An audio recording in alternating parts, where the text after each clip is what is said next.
Some of the stunts that we nailed were amazing. Our coordinators, Dan Stiles and Dominic Kinnaird, were brilliant and were always really enthusiastic about contributing ideas. We're kind of fighting quite a bit all the way through the movie with guns and fists and throwing each other around and stuff.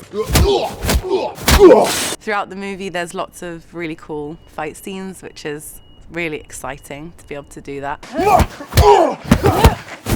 For us, fight scenes are essentially like conversations. They're part of the drama. A fight scene is pretty much an argument taken to extreme measures. I'm sent down to Candyland by good old John Gold. So what's really important is that the fighting and the techniques used actually reflect the characters and what their intentions are in a scene. What? This shouldn't take long. Yeah, you're right. It took me about 30 seconds. It was so effortless. This was one of the projects that I have exerted the least amount of effort, and by the time I went back and watched it on camera, I didn't actually believe I was doing that much because it was so fluid. The technique was so precise that the energy that you expended was so minimal when you had a technique that was so great. It's good fun, you know, doing all the shooting up and all the fight scenes. There's a lot of fight scenes in this.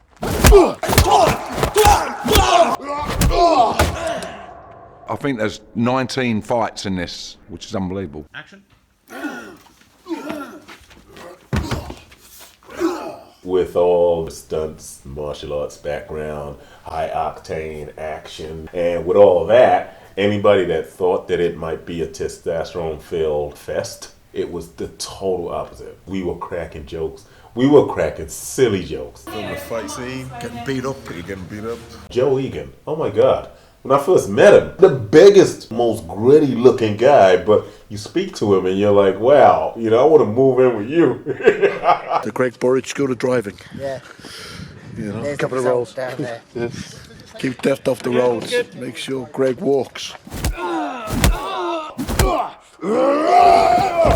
When I was younger and keener, I used to do all my own stunts, but I get Aaron, the stunt man, to do as much as he can now. Action. Ding. Bang. Throws. Yes, here.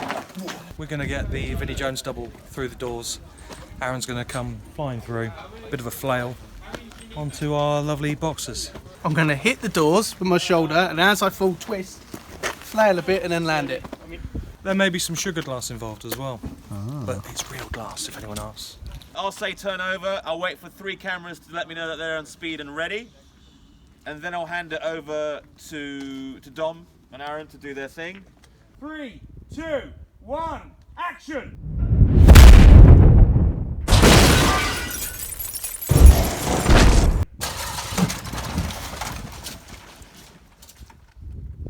Are you okay, Aaron?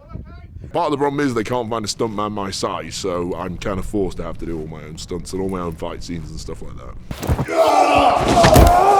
I actually like doing my own stunts. I like the challenges. Action!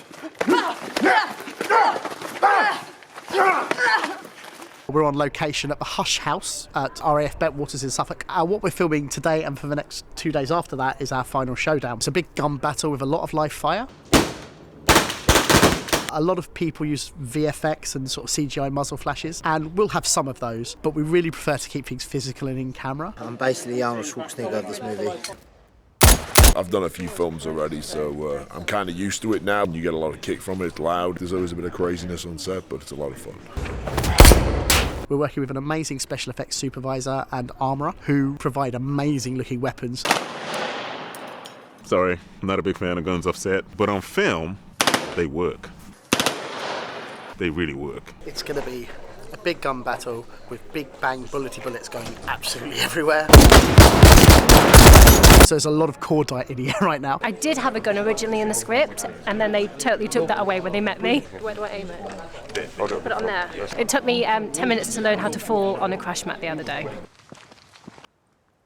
If you... I'm doing my own stunts, but I had about like 8 people around me making sure I fell on the crash. Because I'm not used to doing stuff like that, you see. So yeah, I don't have a gun. We'll then be going hand to hand for a lot of those fights. Stu's obviously fantastic at hand-to-hand fighting. We've got Jean-Paul Lee. We've got Katrina Durden. We've got Phoebe. We've got some really great physical fighters. The scene we've been working on today is the big final fight. So this is where Vinnie and his gang of misfits turns up at an aircraft hangar along with me and my gang of heroes. There's a big shootout, there's a lot of punch-ups. So it's stunt coordinators, fight coordinators, armorers, guys passing out giant machine guns and things like that. So a lot of explosions, a lot of excitement on set. Today, we have the big showdown. So we have a huge gunfight right after this. It's going to make for a great finale of the film. Me and Vinnie are just like running away.